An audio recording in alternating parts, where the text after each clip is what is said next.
Today's reading, Everybody's In, by Lori Walk. Gracious God, is it the glitter? Some people think it's the glitter that makes the pride parade like heaven. Pearly gates and streets of gold. Surely heaven has as much glitter as a pride parade. There's definitely enough glitter there to make a person believe that the pride parade is like heaven. Some people, of course, do not think the pride parade is like heaven. After all, who would let all these people in? Surely there's some kind of form to fill out. One must be given clearance and at least abide by the dress code. Speaking of, what is the dress code for heaven? What documentation is required? Of course, this is the strongest argument that the kingdom of heaven is like the pride parade. All are welcome. We don't get to decide who's in and who's out. Everybody's in. Everybody. Or maybe it's that the kingdom of heaven is like the pride parade because it is a protest against bigotry, against hate, against fear, a protest against being someone you aren't, against the idea that only some of us are worthy, a protest against anything that does not lift up love. That's quite the parable, isn't it? The kingdom of heaven is like the pride parade, where all are welcome and love wins. We'll know it by the glitter and the love. Thanks be to God. Amen.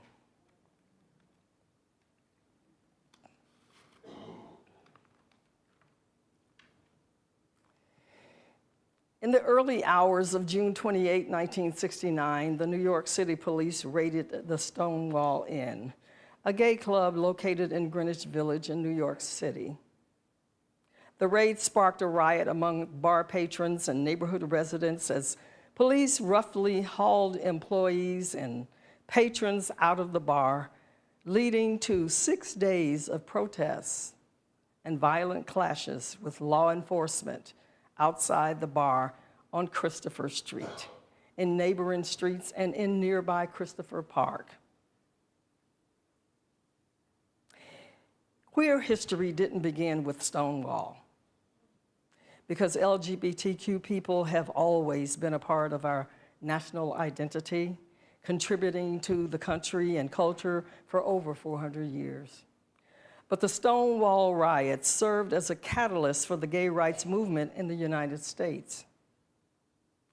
We know that religious spaces haven't always been welcoming places for all people, especially when it comes to gender and sexuality. Each of us has worth and dignity, and that worth includes our gender and our sexuality. In the 1980s and 90s, when the word, quote, welcoming became a code word for lesbian, gay, and bisexual people, the Unitarian Universalists Association launched a welcoming congregation program to help us learn how to undo homophobia and later transphobia, prejudice against transgender people, in our hearts and minds, our congregations, and our communities.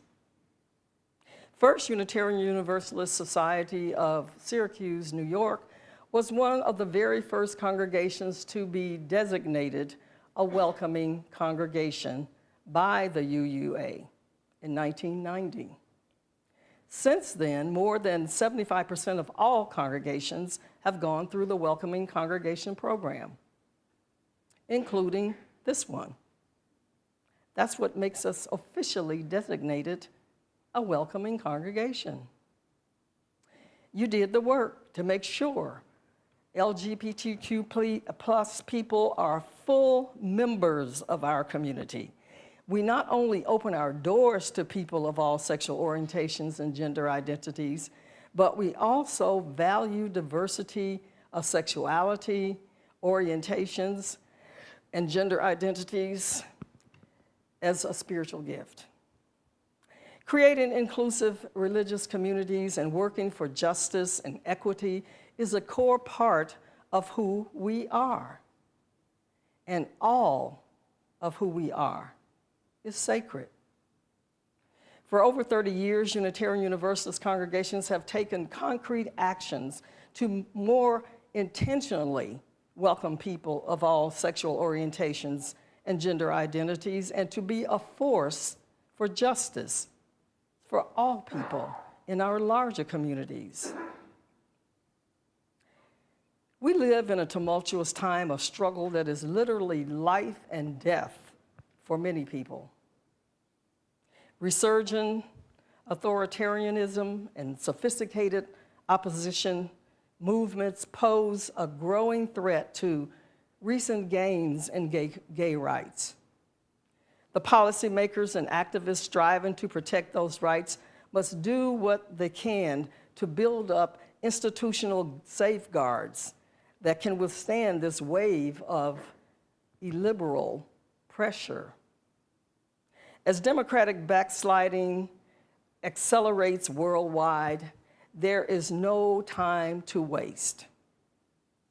These heartbreaking times are also defining times, as an onslaught of oppressive laws and policies not only threaten the lives of adults, but also the well-being of our children, our families, and the very fabric of communities.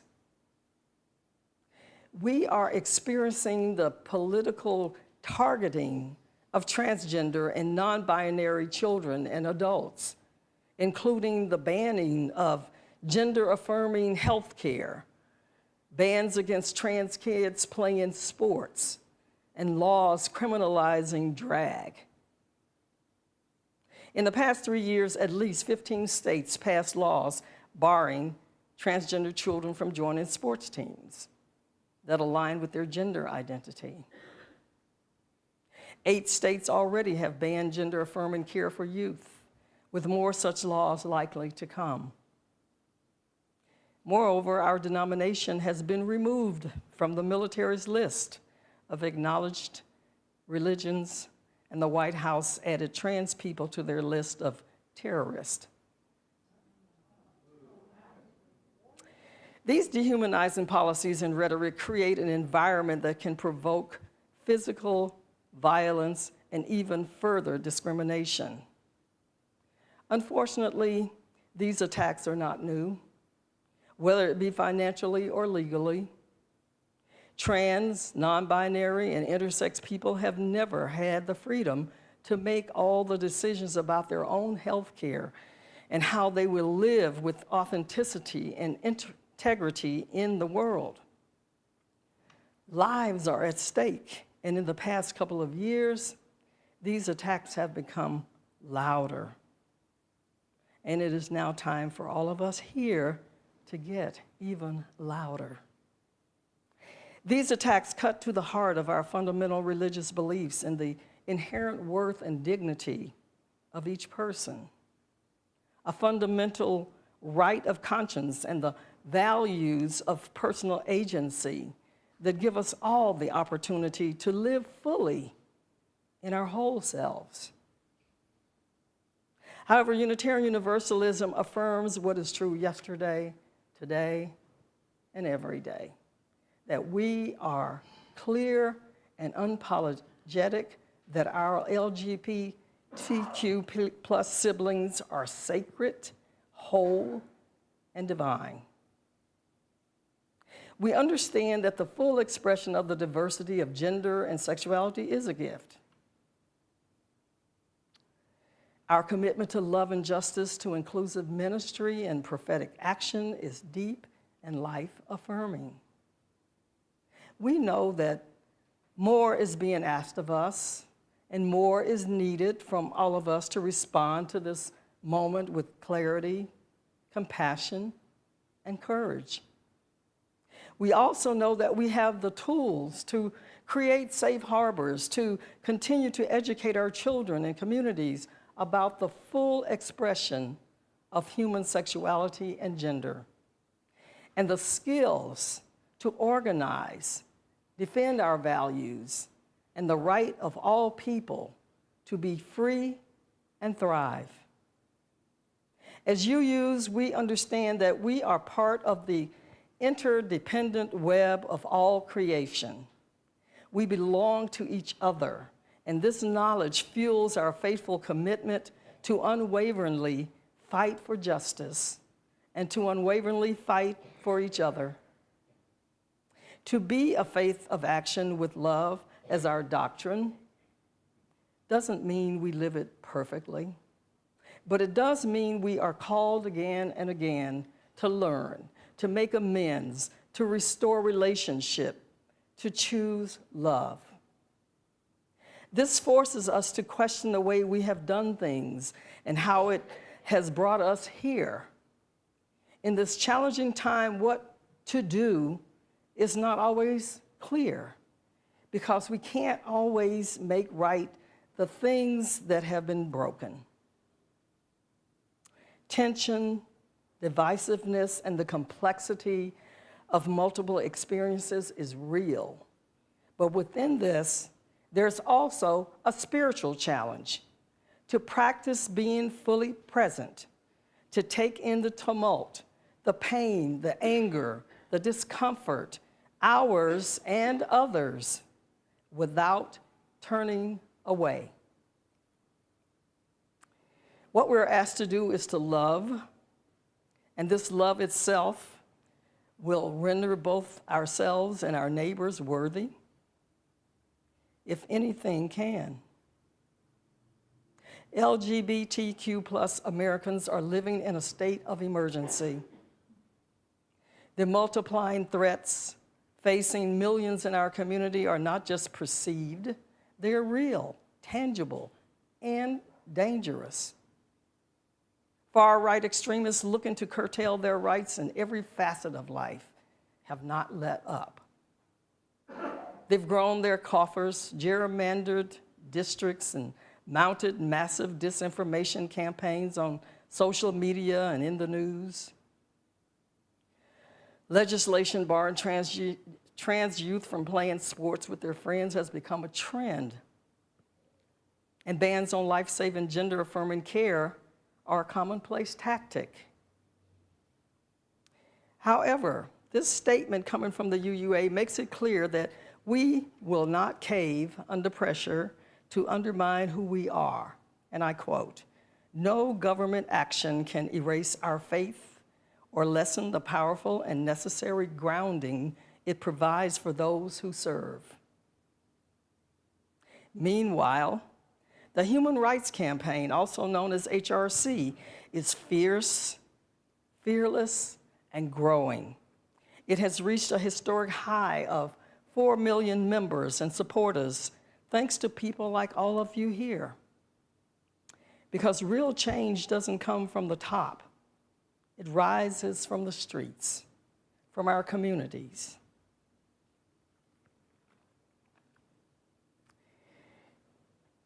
Reverend Susan Frederick Gray reminds us that we're all connected and interdependent whole.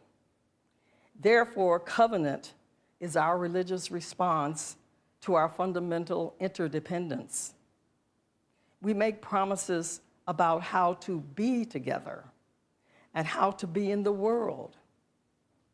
We also fall short of honoring those promises, inviting us to repair and strengthen the strands of community. The choice to mend broken strands of the web is an act of faithfulness. Faith in Unitarian Universalism isn't just an intellectual exercise, it's heart work. And if we are not also acting fearlessly for human dignity, compassion, justice, and peace, then we are falling short and failing to live our mission. Love as a religious practice extends our solidarity and compassion.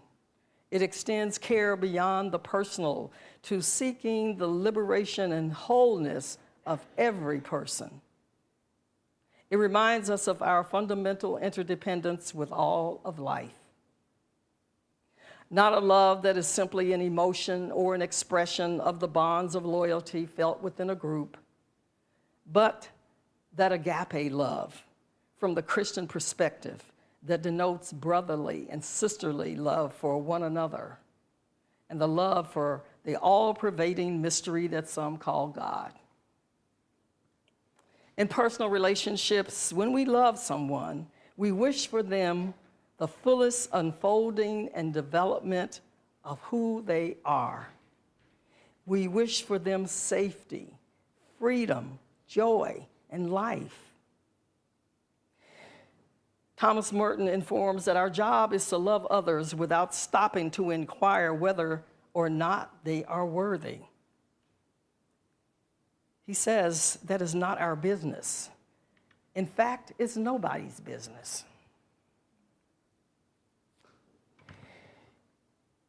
Whether people are planning summer travel through regions that are becoming increasingly hostile to people from gay communities, or whether they already live in a state where legislative assaults and political extremism continues to target them, it is our responsibility to support. So this Pride Month, as we head into marking this country's 250th birthday, when our LGBTQ plus siblings show up loud and proud, let us as allies and people of faith show up louder and prouder. From my heart to you.